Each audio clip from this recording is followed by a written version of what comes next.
খারাপ কাকে বলবো? আমি নিজেই তো কারো কাছে ভালো হতে পারলাম না। যার কষ্ট সেই বোঝে, বাকিরা তো সুযোগ খোঁজে। দোষটা আমারই ছিল, কারণ ভালো তো আমি একাই বেসেছিলাম। তার জন্য নিজেকে পরিবর্তন করতে চেয়েছিলাম, কিন্তু সে নিজেই বদলে গেল। দেখে নিও প্রিয়, আমার শূন্যতা একদিন তোমাকে কাঁদাবে। প্রয়োজন শেষ হলে ভালোবাসার মানুষটিও আর সময় দিবে না।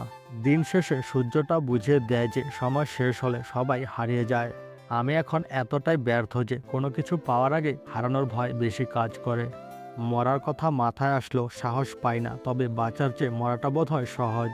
অভিমান ভেঙে কথা বলেনিও, আজ আছি কাল হয়তো নাও থাকতে পারি। প্রেমে পড়লে তো ফেরার রাস্তা থাকতো, কিন্তু আমি পড়েছি মায়ায়। তোমাকে ভুলতে পারলেও তোমার স্মৃতিগুলো কখনোই ভুলতে পারবো না। সে আমার কান্নার কারণ খুঁজে না, সে আমার মৃত্যুতেও কষ্ট পাবে না। ভুলটা আমার ছিল, কারণ স্বপ্নটা যে আমি একাই দেখেছিলাম। যে জিনিসটা নিয়ে হারানোর ভয় বেশি থাকে সেই জিনিসটাই সবার আগে হারিয়ে যায়। ভালো যে বাসবে তাকে কষ্ট পেতেই হবে। বদলে গেছি আজ দুজনেই, একজন নিজের ইচ্ছায়, আরেকজন বাধ্য হয়ে। তুমি আমার জীবনের প্রথম ও শেষ ভালোবাসা। প্রয়োজনে সম্পর্কটা ভেঙে দিও, তবু বিশ্বাসটুকু আগলে রেখো। বেঁচে থাকার শক্তি নেই, মরে যাওয়ার সাহস নেই। তুমি চলে যাওয়ার পর থেকে আমি শূন্যতায় ভেসে হাহাকার দেখছি। ঈশ্বর কি তোমার আমার মিলন লিখতে পারতো না? তুমি ছিলে অন্য কারো, তাই ফেরাতে পারিনি তোমায়। মায়া বড়ই অদ্ভুত, না দেয় ভুলতে, না দেয় ভালো থাকতে।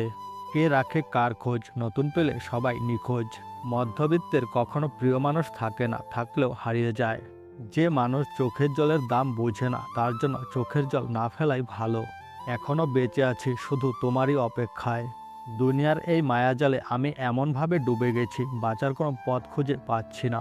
চিন্তা নেই প্রিয়, আমি আর ফিরবো না তোমার এই অভিনয়ের শহরে। অপেক্ষায় আমিও ছিলাম তার জন্য, কিন্তু এটা সে বুঝল না। যখন কেউ বুঝে যায় যে আপনি তার প্রতি দুর্বল, ঠিক তখন থেকে শুরু হয়ে যাবে অবহেলা নামক অধ্যায়ের সব থেকে কঠিনতম একাকিত্ব হলো নিজেকে নিজের ভালো না লাগা। গন্তব্য যখন মাটির নিচে, তাহলে এত আকাশ ছোঁয়ার স্বপ্ন কেন?